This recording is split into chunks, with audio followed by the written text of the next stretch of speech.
faith of any kind always comes by hearing. You didn't believe you were dumb till you heard you were dumb. You didn't believe you couldn't learn till you heard somebody say you couldn't learn.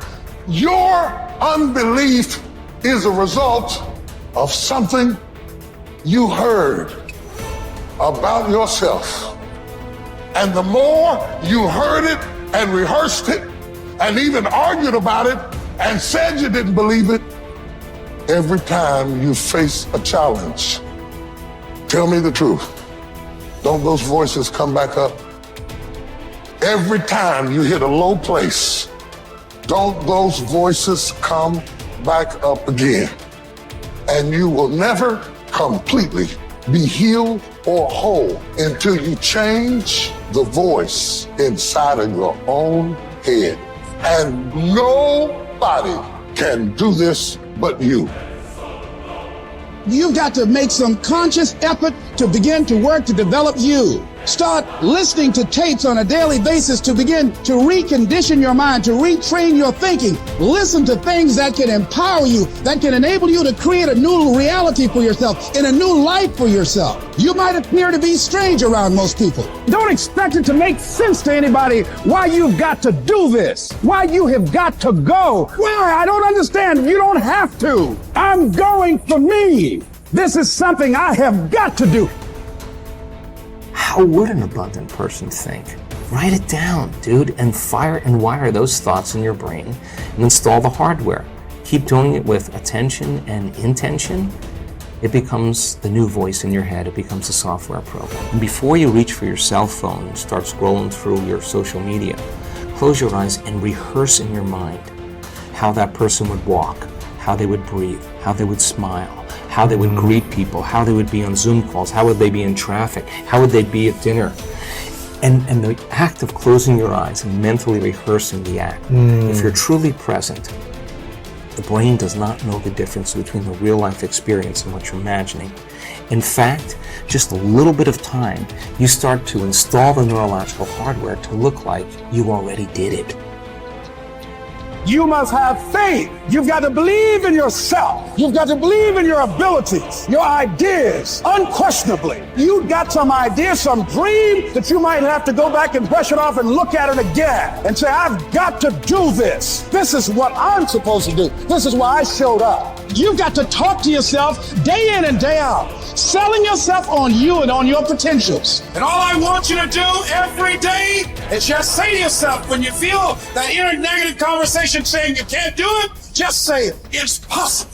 Other people have done it, then we can do it. We fail a lot of times. Well, a lot of other folks fail, and eventually they came back and they succeeded. So it's possible we can have what we want, and it's necessary. We get negative, do-nothing people out of our lives. It's necessary. We never stop learning and growing and developing ourselves. It's necessary that we never give up. Whatever we have to do, it's worth it.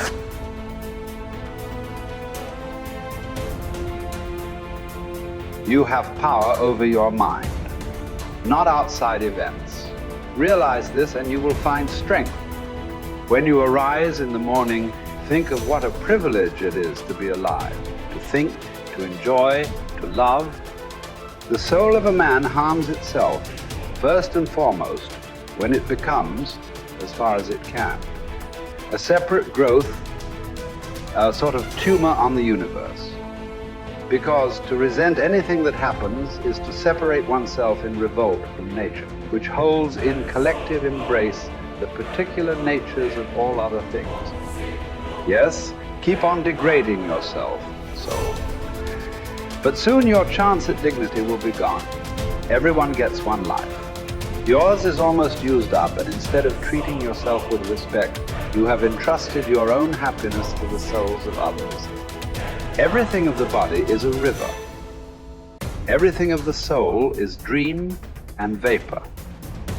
Life is war and the abode of a stranger. The only fame after death is oblivion. Forget everything else. Keep hold of this alone and remember it. Each of us lives only now, this brief instant.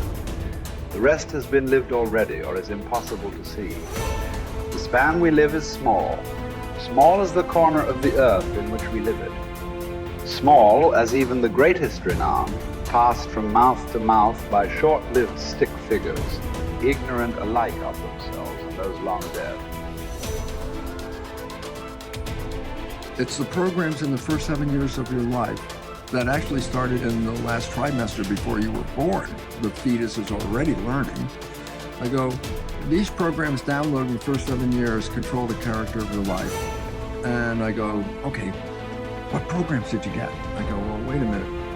What program did you get before you were born? Your life is run by programs and you have no conscious awareness of these programs because your conscious mind wasn't working when the downloads were occurring. So all of a sudden I said, now we have a problem. I go, you've been programmed, you don't even know what the hell the programs are. 95% of your life is coming from the programs. Your life is a printout of your programs. Look at your life right now and recognize the things that you like that come into your life. They didn't get there by accident. They came in there because you have a program to, have those things. The things that you wish or desire, but you have to work hard, sweat over it, put effort into it. Why are you working so hard? And the answer is, whatever program you downloaded doesn't support that. And you're trying to override the program with the conscious mind. And I go, well, here's the problem. The conscious mind only working 5%, the program 95%. That's one problem right there, mathematically, that's a problem. Let me give you another mathematical. The subconscious is 1,000,000 times more powerfully computed than the conscious mind. So I say, now do the math. How effective is your conscious mind at overriding the subconscious? I say it works 5% of the time with a miniature computer. And I go, wow, that's your problem. I go, the only way you can override the program is not play the program, and that's when we said stay mindful. And then we then said, well, that's going to be difficult because we have to think. So there's only one way out. Reprogram the subconscious mind. If you would put wishes and desire programs into the subconscious mind, that means that that program will be operating 95% of the day. Meaning, whether your conscious mind is in control saying, these are my wishes and desires, or the conscious mind's thinking, then the subconscious mind comes in and says, these are my wishes and desires, then guess what? Then 100% of your life you're living wishes and desires. And therefore, all of a sudden, then the work has to come back to each of us as individuals. Each of us got programmed. Each of us is manifesting that program. We give up our power in many of the programs. A fine example is, you were sick as a kid, and just like your parents and any other family members, when you were sick, you went to the doctor. And I go, that's a habit. I said, what does it mean? It says, you learn this in the first 7 years. The program, it says, when you're sick, you give up this power and you go to that doctor and you accept the doctor as the power over you. Because when it came to health, it's like, no, you don't do it. The doctor does it. That's the program. I say, so what's the point?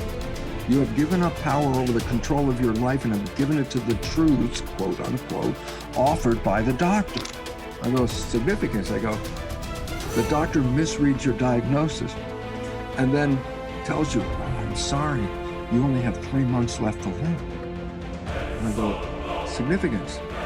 95% of the day, the program says the doctor is the correct one, the truth. What do I know? The doctor knows. What do I know? So 95% of the day, then your belief system is going to do what? Take the words of the doctor and manifest them as truth. I go, what's that mean? Well, you're going to die in about 3 months. I go, from what? I go, hey, that was a misdiagnosis. You're still going to die because your belief system will manifest an illness that will terminate. Cancer, for example, is not due to any genes. There's no gene that causes cancer. The genes are correlated with cancer. Well, what causes cancer? I say disharmony and repressed anger is one of the big ones. I go, so then I say the genes didn't cause it? I say no. So I say, then what caused it? I say my consciousness. I say what? Repressed anger, I go, so what? I say, well, change consciousness, and guess what? You can go into remission.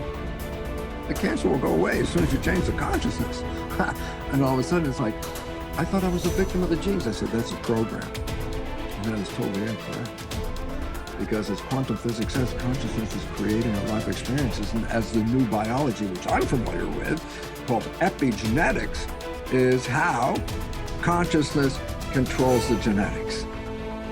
And all of a sudden I say, oh, well then biology and quantum physics now share the same story. Yeah, you're creating this. And then the idea is that if you look at the creation and you're not happy with it, don't go out and blame the creation, because you never saw that you were participating in a way invisible to you that led to this expression. If you want to change it, you have to change you, and then the environment will change.